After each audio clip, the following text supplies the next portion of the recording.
I believe it's time to rethink the way we do board search in this country. I've been involved in board recruitment for over a decade. I've been involved in thousands of board search processes.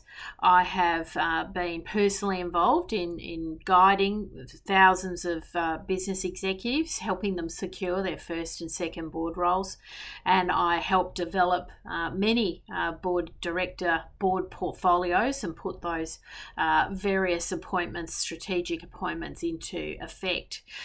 I think the board search market has been tired for many years. There is a small cohort of board search consultants, but the tendency has been to put the same people on the nomination list. And, the reality is that you really have to be considering this next generation of board director talent. You have to have had some exposure to that talent. You have to have had dealings with that talent. You need to have been tracking them over the 5 or 10 years where they've been building up their board and executive experience. And you've got to really understand the makeup of the board and what's going on in modern boardroom settings, because, we're dealing with problems that we probably have never really had to grapple with to the extent before. I mean, boardrooms now are literally having to, pull themselves together for a whole day just to deal with things like cybersecurity, dealing with, some of the, more modern kind of business challenges that we're being faced with, looking at various scenarios, looking at business strategy, having to pivot. You used to be able to develop a strategy and leave it for a few years. You can't do that anymore. You've got to pivot your strategy, on an annual basis, sometimes even more frequently than that. So boards are trying to deal with a whole raft of very complex business challenges with their supply chains, with the way technology is evolving, the way AI is coming into play. Ethics around artificial intelligence is going to be a big topic in a lot of boardrooms in the near future. And, I think there's a lot of confusion, there's a lot of misinformation, and trying to distill all of that information. And at the same time, stick to your knitting and try and run your businesses and grow your businesses and take them forward. So the makeup of your board is going to be crucial, and the skill matrix is one way to assess, have we got the right talents around the boardroom table? But, really creating these collegiate, high-performing teams in a boardroom setting is not just something that happens automatically. It happens with a lot of planning, and particularly thinking about the recruitment process and the talent that you're bringing into the boardroom.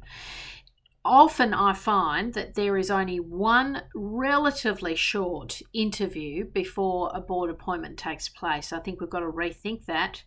I think there should be several meetings. So I think there should be a number of opportunities for that individual to present to the board.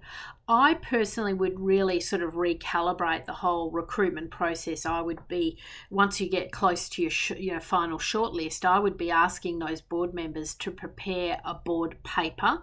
I'd like to see how they prepare that information, and I would like them to then come and present their arguments to the board on a topic. And, this is a really practical way to see how board members truly operate, because people at this level are very experienced at doing interviews. They're very good communicators, generally speaking. So if you're going to try and sort out who's a good board member and who's a not so good board member, I think you've got to bring some practical measures into the recruitment process. You also must do incredibly rigorous background checks. And again, I think this is a bit limited. I think you find that often people just go and ask a couple of colleagues, ex-colleagues, what was this person like to work with? But you really have to go, I believe, to another level of detail, because you have to really understand the dealings of that individual over many years and how they're going to perform in your boardroom setting. So time to rethink. go and visit www.tigerboards.com.au. That's my new board search practice, and I would love you to have a look at the services that we're offering around board search, board advisory services, performance, really calibrating your board for very best practice. And I'm looking forward to speaking with you in the months ahead as you start to consider board renewal and bringing in the very best next generation director talent.